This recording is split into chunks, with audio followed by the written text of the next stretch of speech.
Hello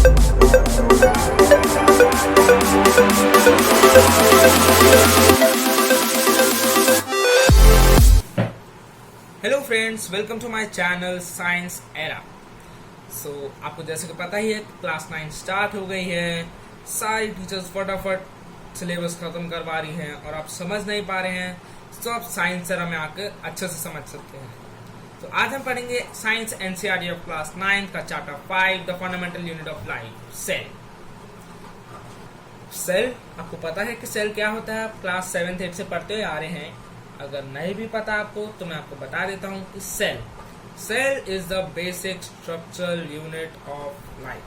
structure, यह हमारी पूरी बॉडी को स्ट्रक्चर करता है। जो बॉडी है आपके पास अभी, वो पूरी सेल से मिलकर बनी है।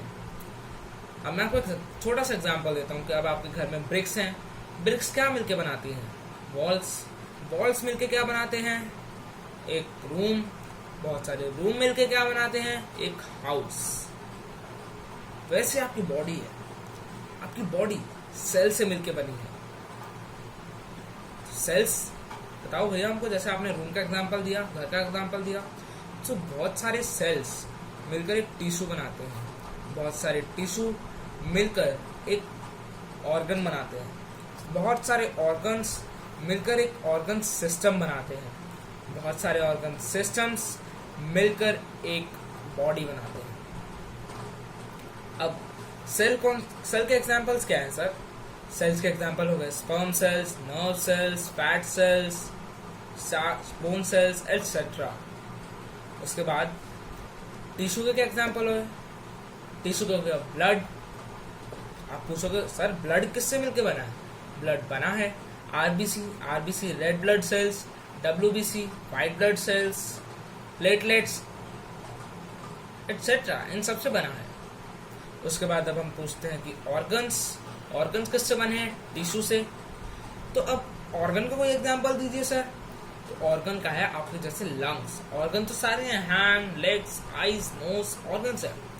और जो आपके लंग्स हैं, अब मैं आपको लंग्स के एग्जांपल से समझाता हूँ। लंग्स किससे बने हैं? एल्वियोलाई, ब्रोंकाई, इन सबसे बने हैं लंग्स। और उसके बाद ऑर्गन सिस्टम क्या होता है? अब ऑर्गन सिस्टम, ऑर्गन से मिलके हुआ सिस्टम। आपके लंग्स, रेस्पिरेटरी वेन, नोज, ये सारे ऑर्गन्स हैं। तो इन ऑर्गन से मिलके क्या बना? Respiratory system. अब सांस ले पा रहे हैं रेस्पिरेटरी सिस्टम से।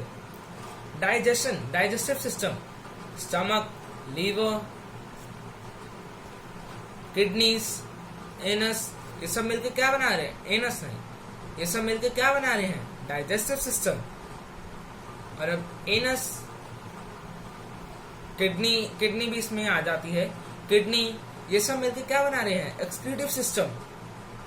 उसके बाद आता है बॉडी तो अब आपकी पूरी बॉडी हो गई ना। Organ system, respiratory system, digestive system, excretive system, nervous system, ये सारे मिलके क्या बनाते हैं? Body. So let's begin and start to learn about history of a cell. अब सेल किसने डिस्कवर करा? Cell was discovered by Robert Hooke, an English scientist, in 1665.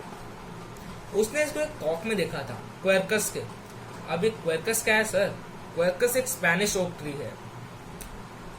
उसके बाद 1665 के बाद 1674 में एक साइंटिस्ट है एंटोन वैन लीeuwenhoek।